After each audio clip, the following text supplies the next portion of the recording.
Right, mining expert Peter Major joins us now via video link to weigh in on this matter.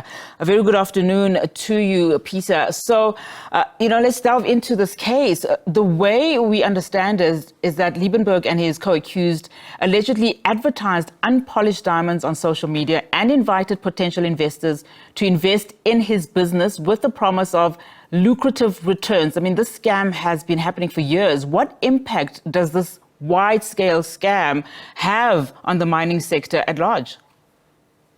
I don't think it affects the mining sector too much, Nati, but I think it affects the 4 billion rand that they supposedly disposed of. I can't imagine he was able to get that much money. And I remember watching Lewis on Carte Blanche, and he's as bold as just about anybody I've ever seen. You know, the things he said on Carte Blanche, he had no shame, no qualms about what he was doing, how he was doing it, and even the claims he was making. So somebody that bold, I think you put a lie detector on him, the needle won't even budge. But I didn't know he took that much money from people, because I thought it was such a blatantly convoluted scam and scheme. I thought it was so obvious that if he even took 400 million rand, which is 10% of 4 billion, I would be amazed. But when we see the Hawks have been going after him for 2020, I think how long most of us last when we hear that SARS is going after us. I don't think it goes on more than weeks before we have a meeting with SARS and we get things cleaned up. You know, why did the Hawks take 4 years on this guy? Because this was blatant what was going on. It doesn't make sense. And we talk about our education system. This is what people should be educating their children at from standard 1, 2, and 3. Yeah. Basic finance, basic accounting. I mean, it might not impact, as you say, the largest scale of the mining sector, but it does also raise a lot of questions in terms of how susceptible this particular industry is, that's the diamond industry, to scams and fraud. I mean, give us a sense of the country's regulatory and legal framework, especially when you talk about a legitimate diamond investment process. You talk about education. So what would the legitimate process look like? Because how could such an elaborate scam happen under a legal framework in a highly public fashion, as you've also just alluded to? Those are great questions. And I think Parliament should give you a session just on your own, asking those very questions. They're great questions because our whole mining sector has undergone so many policy changes. It's been turned inside out since the new government came in 1994.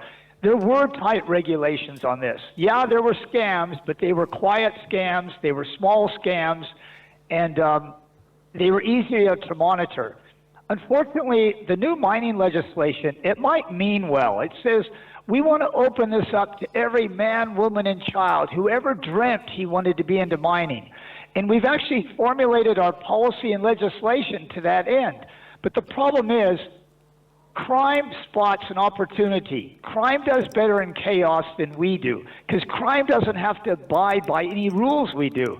So unknowingly, unwittingly, or maybe it was wittingly and knowingly, our government has opened up and made possible these kind of things through the mining legislation that's virtually enticing people to come in, start mining on your own, start dealing on your own in minerals that were usually the select few that had to undergo a lot of scrutiny, a lot of regulations, and a hell of a lot of limelight. This stuff is all out of the limelight, and everybody's allowed to do it now.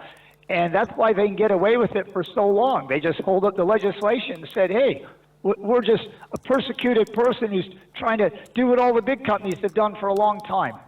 I mean, Peter, just that statement that you made now, of crime does better at chaos than we do. That is a powerful one. Just talking about, some of the red flags then that people should look out for, especially those that are common in, diamond processes and diamond investment scams.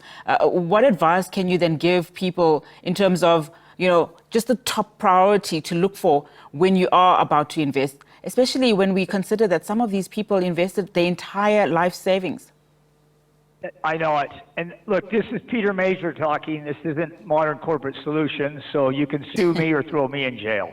But my feelings are, start with the biggest, most visible company and person you can. If you want to buy a diamond, go to the big diamond dealers and ask them these questions, because they are under the limelight. They have branches all over. They can't afford to mess up. They can't afford to crook somebody, because the repercussions would hurt their whole business. And believe it or not, your bank manager is actually one of the best advisors you could ever meet financially. They are very conservative. They know schemes inside out. They have to follow more regulations than our worst nightmare is. They can give very sound advice. And they might not say, don't buy from that guy, buy from this person, but they will give you questions to ask. Did you check this? Did you check that? So, yeah, Peter Major says, start with the biggest people that will talk to you, the biggest dealers, the biggest companies. They've seen and heard most of these deals, and they can't afford a bad reputation. They will almost always give you good advice. It may be a little biased, but it'll be sound advice. And I mean, is there any possibility, and we're talking about a scam here because let's remove the diamond matter for a while, but is there any possibility that, you know, those affected will see justice being served in this particular matter? I mean, is it going to be one of those court cases that will drag on for years without there being any kind of closure, particularly for those victims? I mean, has anything like this ever been done in the mining sector particularly? Yes, I have seen things like this in the mining sector. Unfortunately, most of the desperados did get away. But I think this is so high profile, and our police and even the Hawks seem to have a little more renewed vigor. They seem to have a parliament president that's a little more on their side than they previously had. I don't think this person's going to get away. Now, are the people going to say that's justice, seeing him locked up? Because I don't think they're going to get a refund. I don't think there's any money left to refund them. I'd be surprised if they got 5 cents on the buck that they lost. But hey, maybe. But $4 billion's a lot. I doubt this man or his company has 10% of that in assets that can be liquidated. But as far as justice being served, that he will have to go to a court of law and face a lot of the people he did this to, I think that is going to happen. I'm pretty positive on that. I'm feeling good here. Peter, thank you so much for your insights and your time on the show. Good to have you. Peter Major is a mining expert there for us, commenting on that diamond scam, investment scam involving Louis Liebenberg, his wife Desiree, and several other co-accused, and 4 of them appearing and applying for bail at the Bronkhorstspruit Magistrates Court in Gauteng today.